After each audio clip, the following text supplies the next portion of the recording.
Calamity, a saga that redeemed itself. Or did it? Everyone knows this saga, right? Peak storytelling, peak villain, peak stakes. Ketev is one of the most popular villains of DragonFable, and it isn't even a contest. Ketev challenges the hero physically and mentally by learning from their past battles and using their own dragon to threaten all of lore. Unfortunately, this saga started off really weak with the introduction of Valtryth. I would rather not make this video about Valtryth, so I'm gonna keep this clown segment as short as I can. Valtryth is some doom bozo who keeps popping up in F13 events and constantly goes, Haha, I'll kill you, hero. typical evil villain speech. Turns out he's also Serenity's brother. Huh? This is probably one of the worst written characters in DragonFable. I genuinely don't feel invested in this idiot's story and whatever his motives are. He feels like such a bland villain, not to mention that he doesn't have a good design either. I mean, look at him! 97% of him has zero details. Like, literally, what is this? Anyway, after a few Doom artifacts are collected, Valtryth butchers Serenity's body to form Ketev. Again, like, Serenity didn't get much development either. I don't see how this was supposed to shock the fan base. But whatever, the Falcon Region Keeper is now dead, and now we finally have the one and only hope to save this pathetic excuse of a saga. As soon as Ketev appeared, it stole the show. This entity immediately nukes down the hero and their gang, showcasing just how powerful Ketev can be. This sets the stage perfectly for the saga. It has introduced a new villain into the story and raised the stakes instantly. A few research quests later, and the reintroduction of Valencia, I guess, we began seeing Ketev's journey of studying the hero. This was a really unique idea, as it is very rare we get to see a villain actually learn from the protagonist's battles. Slowly but surely, Ketev expands his knowledge and arsenal of abilities. Finally, we reach the F13 event where Valtryth is going all, Ketev, we can't kill the hero for they have plot armor. And Ketev goes, No, watch me. we have Valtryth versus Ketev versus hero. After the fight, Valtryth unleashes his all, I guess, and makes a big tornado or something, I don't know. Valtryth dies because his mask cracks off, the hero escapes with their dragon, sparking the ID, and Ketev pursues the hero's dragon. Ketev proceeds to find a dragon amulet from corpses of various dragon lords. Eventually, it stumbles on a random dragon lord Is that Saga? and doomifies the dragon amulet. Boom! Ketev has a Doom amulet now, since it is a non-dragon amulet player. Anyway, Ketev lures Draco to the castle at midnight to persuade them to join their side. After a few fights and cool dialogues, Draco gives up. Ketev seizes the opportunity and uses the Doom amulet on Draco. We then get one of the coolest sequences in this whole saga where Draco transforms into the Doom Dragon. As you can see, Ketev is actually smart and literally brought down the hero's dragon to its knees. The next day, the hero finds out that their dragon is gone.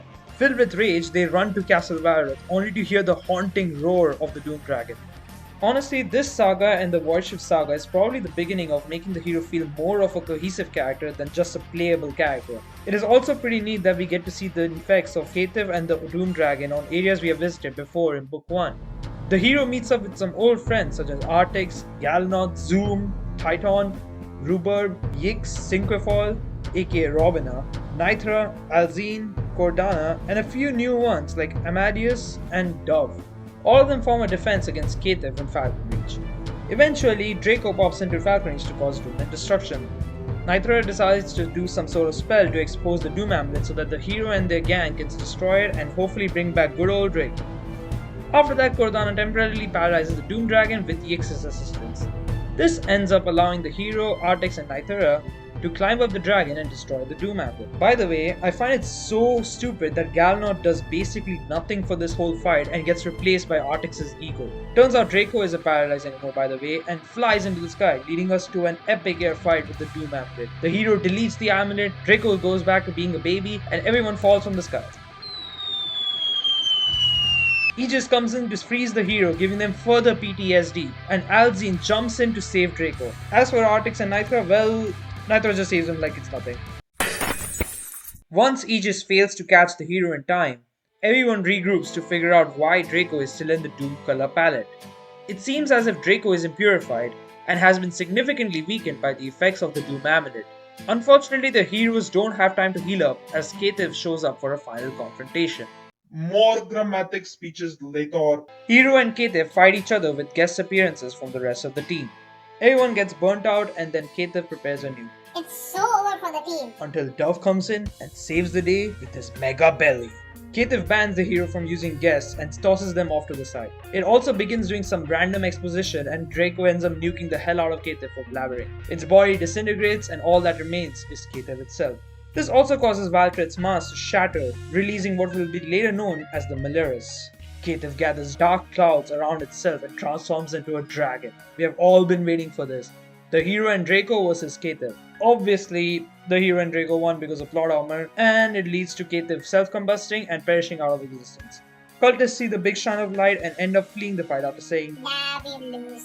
everything is back to normal, although Draco is still impure. Suddenly, Amadeus shows up and tells the hero that he isn't doing them a favor by what he's about to do. Amadeus begins absorbing the doom energy from Draco into himself, constantly blipping between himself and a different form. The different form looks very familiar to a certain character we knew.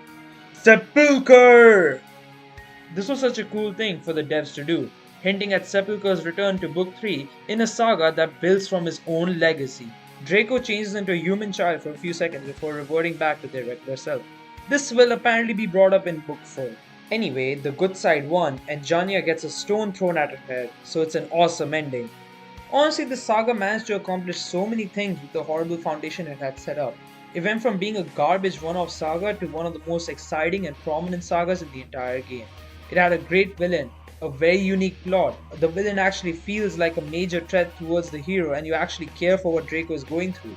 Both Draco and the hero feel like real characters. We get a lot of cameos from old characters. We get the return of Sepulchre. The quest animations have raised the bar and the saga sets up a future story as well. What more can I say about such an awesome storyline that hasn't already been said by every single DragonFable player that has played this saga? The only issue with this saga is everything that comes before Keith. Honestly, I really hope that part of the saga gets reimagined one day. Hopefully, one day. That's all I got for now. Thanks for watching.